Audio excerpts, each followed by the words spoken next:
Celtic Football Club were about to celebrate their 100th birthday. It's an important year and it gives you more motivation, although you want to win every year, but I think with the club centenary you just want to mark it with something special.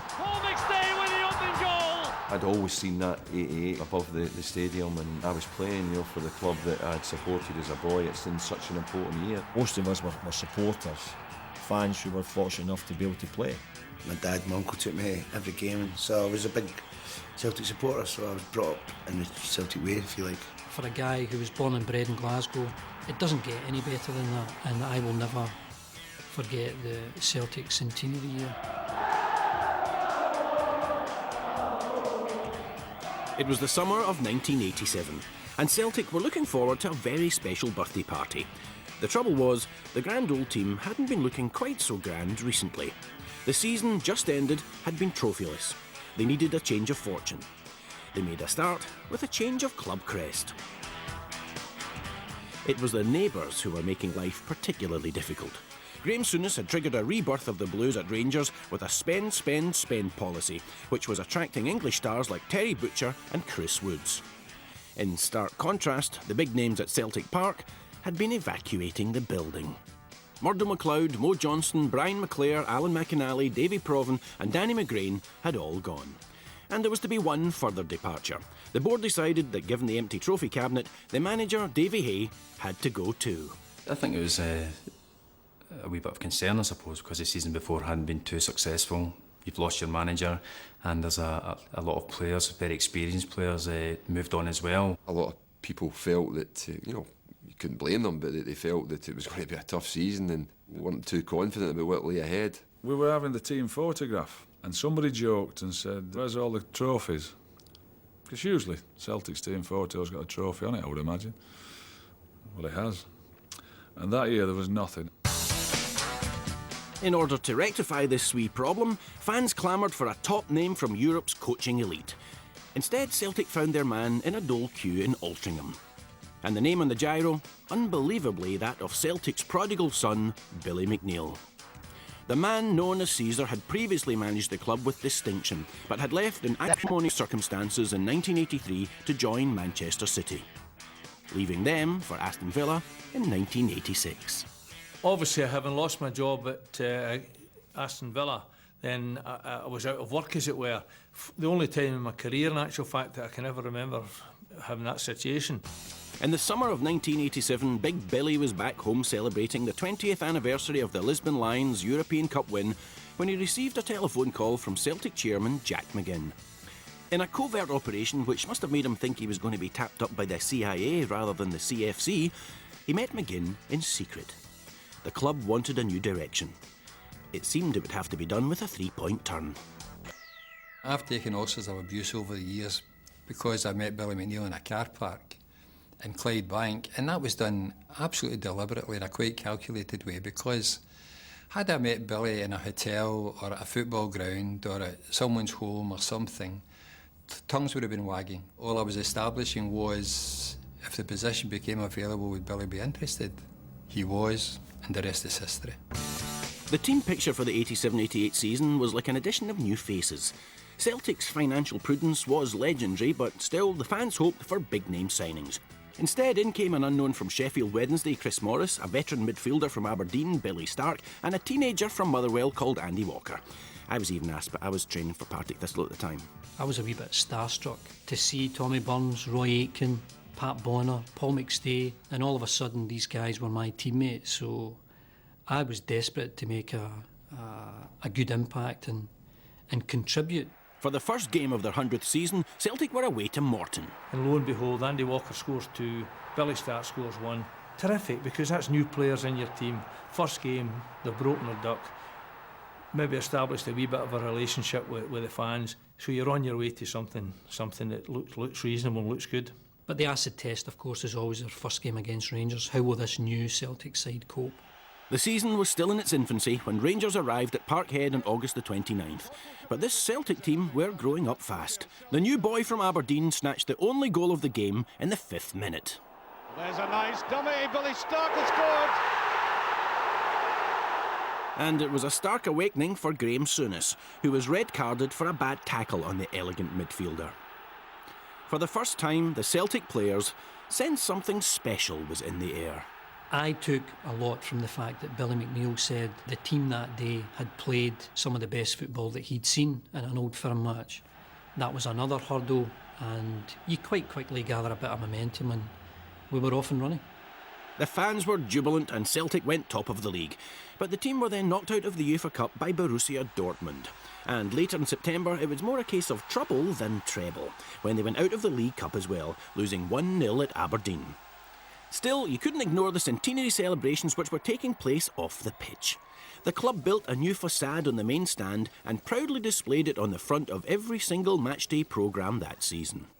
There were gala dinners, an exhibition at the People's Palace, and a play at the Glasgow Pavilion called, intriguingly, The Celtic Story. We missed it. That's Blethers. He should never have been dropped. He scores goals. Oh, God, he scores goals. Great goal. There's a fantastic picture that they did of the squad in the they did it in monochrome in the old-fashioned strip with the lace, and all the boys with their hair slicked back and stick-on moustaches and, standing up, sitting upright, and, the way they did, and it looked fantastic. A big part of my memory of my whole time at Celtic, never mind the centenary year, was Big Billy coming in with a folder about that thick of supporters' functions. You had to go the length and breadth of Britain. Even supporters clubs who never usually had dances, functions, had something to celebrate the club's 100 years. That was a group of players who you had no problem if supporters asked you, could you get us some players to attend one of their functions? There was no problem. There was ex-players around the club, there was, players that scored hat-tricks in cup finals, and all the things that had made Celtic history was going on that season. Meanwhile, back at the ball game. Out of 2 cups already, the team had also lost pole position in the league to Hearts, and the manager realised he needed to strengthen the squad. Enter Frankie Boy. Macca, a larger-than-life character who'd left St Mirren for West Ham United 2 years earlier. Frank McAvenny was some man-for-one-man big man, by the way. But he was also some player, and he was a dyed-in-the-wool Celtic fan. His first job may have been sweeping the streets, but it was in London that he really cleaned up. Famously, Macca was a successful scorer off the park too. Amongst his special friends was page 3 pin-up Jenny Blythe. I used to go to London at the weekend, and had a few people down there to see. A couple of girls down there, and it was, I was engaged to a page 3 girl, and I used to go out with our pals. The fastest thing out of Celtic Park on a Saturday after a game was McAvenny heading for Glasgow Airport, and away down it, and inevitably he would be late coming back up the road on a Monday morning. It did have a very direct effect on Big Billy's mood on a Monday morning when he decided to stay down in London for the weekend and catch the late flight. That cost me a week's wages. Sometimes it was worth it. McAvenny was a one-man publicity machine. But with the team's first visit of the season to Ibrox, even Macca couldn't have foreseen the headlines which were about to ensue. That's fine goalkeeping. The last thing Gaffer said to us was, don't get involved. And of course, 14 minutes later, a riot started, and apparently I caused it. There's Morris. Phillips at full stretch, and the fullback did well. And an angry exchange there between McAvenny and Woods, and here's trouble now. I like hitting the goalkeepers, and that's how it started. I wasn't involved in it at all, much to Macca's disgust. Where were you? Why weren't you helping me? McAvenny and Woods were sent off. Graham Roberts went in goal. It was not his natural habitat, and Andy Walker sensed as much. It's Andy Walker going through, and Roberts. No mistake this time. Celtic are in front. Rangers had turned to butcher meat for Celtic. First, Big Terry scored an own goal. That's the second. It's an own goal from Terry Butcher. And then got himself sent off. Butcher will be in serious trouble. Celtic could only blow it, and you'll never guess what happened next. We had got ourselves 2-0 up, and 10 men against 9, you would have felt that it would have been enough for us to get through the game and get the win, but unfortunately Rangers came back. Now McCoy to a great chance for Rangers. He's made it! Rangers are right back in the match. Ali McCoy with his 19th goal of the season. The early ball inside. McCarthy did well with the header, but it's Durant again. The last chance perhaps for Rangers. The chances on for Goff. Richard Goff makes it 2 apiece. When they scored in the last minute, I put my head in my hands and I'm sure I brought out a clump of hair. I was so frustrated. And so I had gone from this unbelievable high, my first Old Firm game at Ibrox. Fantastic atmosphere, I'd scored a goal. I was sure I was going to be part of a winning side. And it just felt as though we'd been beaten. But the story of this Old Firm clash wasn't over. Suddenly, Scottish football was not allowed to police itself. The Procurator Fiscal's office in Glasgow ordered an inquiry, and McAvenny, along with Woods, Butcher and Roberts, were hauled into court.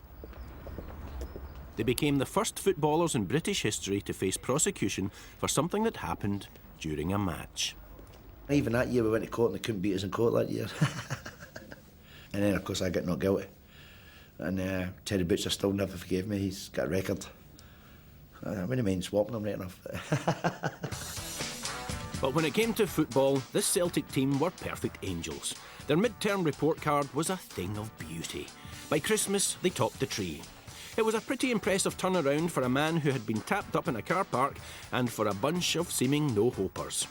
But the seeds had been sown way back before a ball had been kicked in anger, when on a long pre-season trip to Sweden, McNeil and his assistant Tommy Craig worked the players hard and outlined their tactical vision. On that trip, they certainly knuckled down and set out the strategy for the rest of the season, and it's what you do in the training park that makes a big impact on the games on a Saturday. Well, I think we were there for about 17 days, and it was the days before Sky Television, and I think we had one Eurosports channel, and it had cycling on it, Tour de France or something. So all we did was train, eat healthily, and it was it was actually a good bonding session. I honestly think the biggest aspect was the players gelling. Because at the end of the day, if what you and what your coach sets out and tries to get them to do doesn't work, then you've got a problem. But what we did was they took it on board and they worked hard at it and they believed in it and they performed the goods on the pitch. Big Billy had gone from dole position to pole position in just 6 months. But then his marriage with Celtic had been long, successful and very special. He lifted the European Cup in 1967 as captain of Celtic, beating Inter Milan in Lisbon. In 1978, he succeeded Jock Stein as manager, maybe the only man who could have done so. His first 5 years as gaffer were trophy-laden, but there were fallouts too. In 1983, it was over money, and McNeil headed south for a huge wage increase. But by January 1988, they had kissed and made up, and with 100 years of history echoing around Celtic Park, McNeil was back where he belonged.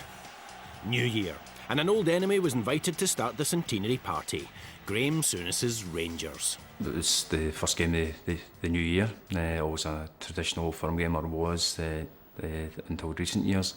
And again, a game like we had to win. I got myself ready for that game more than anything, probably in my career.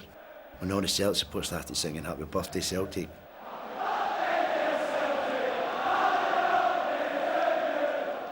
It was like incredible, you know. I was nearly in tears. After the singing came the dancing. I did a pirouette. A nice wee turn, and just saw Chris moving up the flank and just played the ball in. Managed to find the space, and Chris, using his pace, got at the end of it, threw the ball in, and Frank was where he usually is to slam it home.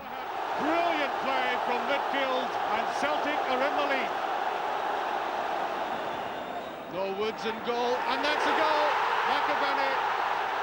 That was another big step, beating your Old Firm rivals. First game of the new year, psychologically very important, and again, it was just so crucial to win the Old Firm games that year. Yeah. Performances like this meant McStay was named Scotland's Player of the Year in the centenary season. McStay was 21 years at Celtic Park, boy and man.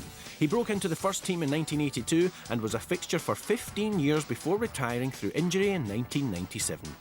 Celtic fans called him the Maestro, and that seems fair enough. He did his country proud as well, winning 76 Scotland caps, a record for a Celtic player. I think the first letter I ever got as a Celtic player: Dear Andy, you are my favourite player. You are the best player in the Celtic team. You scored great goals. Celtic haven't signed a better player for so many years. Please can you get me Paul McStay's autograph? The team's record off the pitch was sadly no match for their on-field antics, and their birthday single became known as the Celtic Crap. They were clearly in party mode.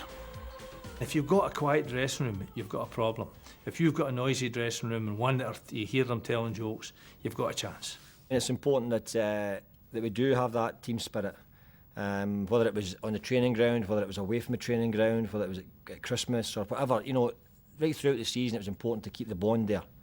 We used to hire hotel rooms and all that, and have meals or restaurants, and we were going tonight. We had decided to go to a nightclub, and we were marching through the town, and Big Roy and Mark McKean got us on twos as if we were training. I remember that Christmas night, the fancy dress. I think it was a few worse than me. I think that night right now. I always used to dress as Freddie Starr's Hitler. You know, I've been to a few fancy dresses, and when you go out in the nightclubs, you don't want to overdo it because you get too warm and all that. So I used to have the Freddie Starr, just the swastika and the hat, and that was me, big wellies, and it was comfortable. Billy Stark, he was like a Blackadder type thing at the time, you know, with the tights on. Which was quite popular. Chris Morris was Tina Turner, and a few of the boys quite fancied him actually, some nice legs. Paul used to become Philippe, and Paul McStay, the best player I've ever played with probably, but when he got a couple of drinks he turned into Philippe from Bordeaux. Philippe from Bordeaux.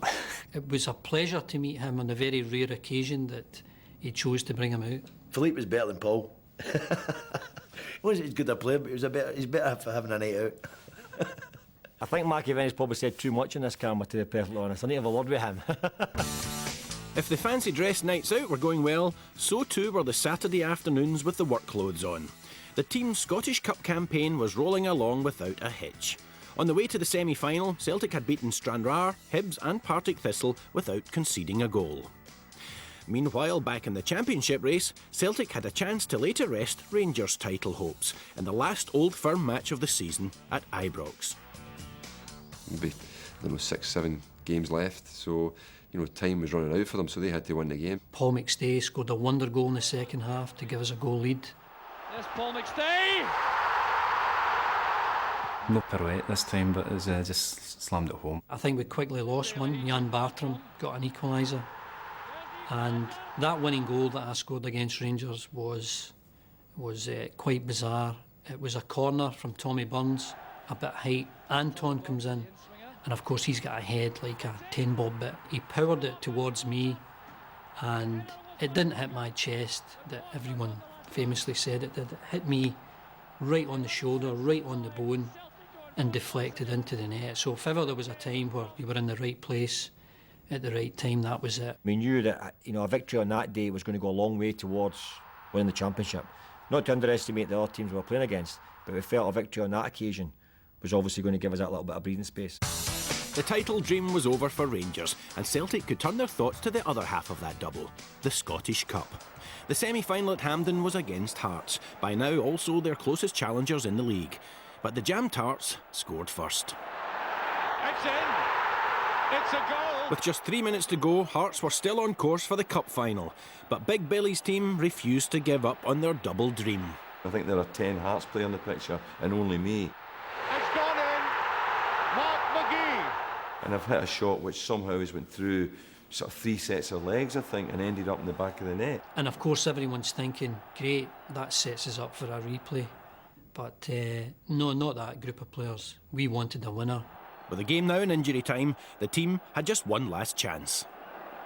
It was a high ball from Frank McAvenny. Henry Smith couldn't hold it, and I roofed it. And from being a team that was dead and buried, all of a sudden we were in the Scottish Cup final. It was a never-say-die attitude towards the very end and scoring the goals as late as we did. It just epitomised really what it was all about that season. We started to win games in the last seconds of things. And that proved the point that we're a group of people who were prepared to fight to the very, very last and play right to the very, very last and believed that the game existed for 90 minutes. One of Billy's famous quotes was, if they score 3, we'll score 4. We were winners. We had a good squad, but apart from having a lot of skill and talent in the squad, I think with a team who wanted to win. We also had people in the team, you know, that could give a bit extra. You know, Big Roy and his surging runs. You could almost hear him blowing a bugle. You know, it was sort of like charging a light brigade. People just used to clear it away. When he went on one of his runs, his head went down, he just used to knock people out of the way, you know. It wouldn't always result in a goal, but it would usually result in a change in the tempo and even a change of the noise levels, and maybe for the last 10 minutes the crowd would go up, you know, those decibels that would push us on to get a winner. We used to be called Shirley, because Shirley Temple used to have curly hair, didn't he? So his nickname was Shirley. The boys used to wind him up about dyeing his hair. He'd like a wee autumn plum rinse in his hair now and again. Celtic's on-field performances were equally hair-raising. They were unbeaten from October to mid-April and were in a position to clinch the title with a win at Hearts, with 4 games still to go. In fact, they failed at Tynecastle, but the silver lining to that cloud was that they could win it the next week at home against Dundee in front of their own fans. On April the 23rd, 1988, Celtic Park must have been elastic-sided. The official capacity was 60,800. Let's play Guess the Crowd bingo, eh? Eyes down for a fuller house.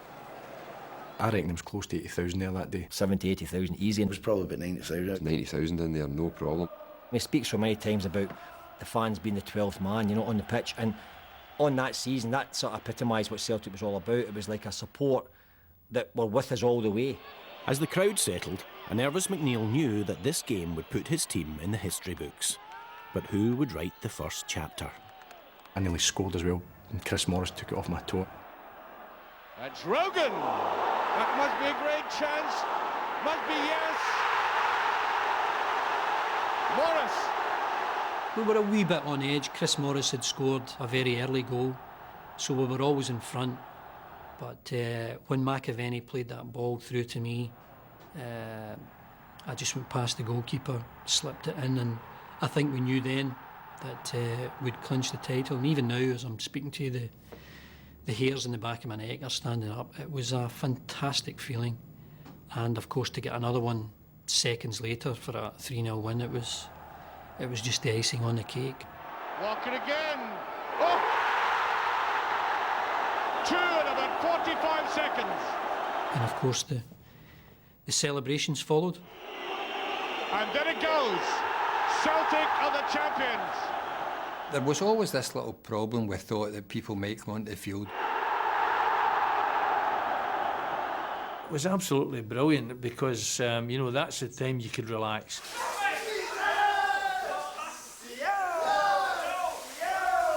Nothing is like winning it and saying, well, that's it. That was one hell of a hard year.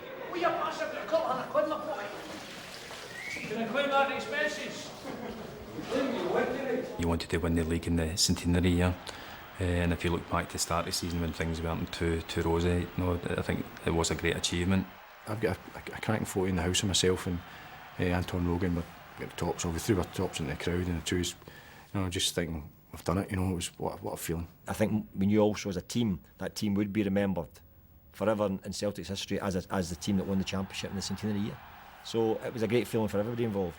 And obviously a very proud moment for myself, and that's why I'll always say it was, you know, the proudest moment of my career as far as being a Celtic player. The championship had been won on a sea of emotion, and now the players headed for the coast proper as they prepared for the assault on the second half of the double. Tradition dictated a trip to Seamill before the cup final, and what fun it was for players and commentators alike. They intend to make a big splash at Hampden tomorrow. No way, big man, that's a dive. After a quick blow-dry, it was off to Hampden. On May 14th, glorious sunshine bathed Glasgow. Lovely weather for a birthday bash, actually. The Iron Lady was there, in a rubber mask and then in the flesh. I remember Margaret Thatcher before the cup final. We actually met her in the foyer, which was quite strange. Nobody knew what to say to her, and she shook my hand and I went, thanks. She went, pardon? I says, thank you very much. And she went, what for? And I says, bringing the tax down 20%. And all the boys busted out laughing. It was a classic day for a cup final. The sun was shining, the pipers were piping, and the fans were saying, hey, you three with the dodgy perms, sit down. We wanted to cap it all by winning the double. We were up against Dundee United, and when they went a goal in front, it didn't look good. Gallagher's goal! Oh, what a superb goal! Aiken could not catch him. United are in the lead. The dream of a centenary double was slipping away. But destiny was at Celtic's side that day, With 20 minutes to go, McNeil gambled and put on his 2 subs. Big Billy changed the shape a wee bit, if I remember. Put both of us on at the same time, Mark McGee and myself. If you've got the types of players who know that when it's their time to make a contribution, they're prepared to do it, then you've got a chance. And we had that type of player. We had the good professionals that would go on and they would alter things, they would change things, and that's what happened. Big Mark came on and started knocking the defenders, and all of a sudden, and he went into the goalkeeper, and the goalkeeper missed it. It's a better one, a equaliser. McAvenny. If you watch Paul McStay and that, they ran over and I says, let's get a winner. And that's the way it was. We had the right players there to go and win it, and never gave up. I'll never forget the noise. It actually physically felt a surge going through you that, you know, we've still got it all in front of us, and you know, they were determined that we were going to succeed. And so if you're ever having a debate about how a crowd can influence things, for me, that was one such moment. I remember saying to the referee how it go, and he says, about a minute. And of course it was about, we're not apart and we got a corner. Well, what corner? The lower one this time, and McNeil. McAvenny, 30 seconds from the end, McAvenny does it. It took me about 10 minutes to get back to the halfway line. That never say die attitude, that refusal to accept any sort of defeat, shone through again, and it was the perfect way to end the season. We'd won the title in the club centenary year, we'd now won the Scottish Cup.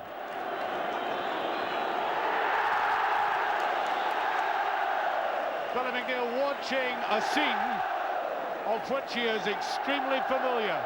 The gaffer didn't know about 8 of us were going on holiday. If we went to replay, Scotland were playing the following week, so it was going to be another 2 weeks or something before the replay. You know, and we were going on holiday on the Monday or something. So it was when I scored 30 seconds to go, and the TV cameras are going, oh, they all love Mac, and all the boys are jumping on top of me. It was because we were going to lose our deposit if we never got on holiday. But the truth was that no matter which beach in Europe the players scattered to that summer, the real day in the sun had been at Hampden.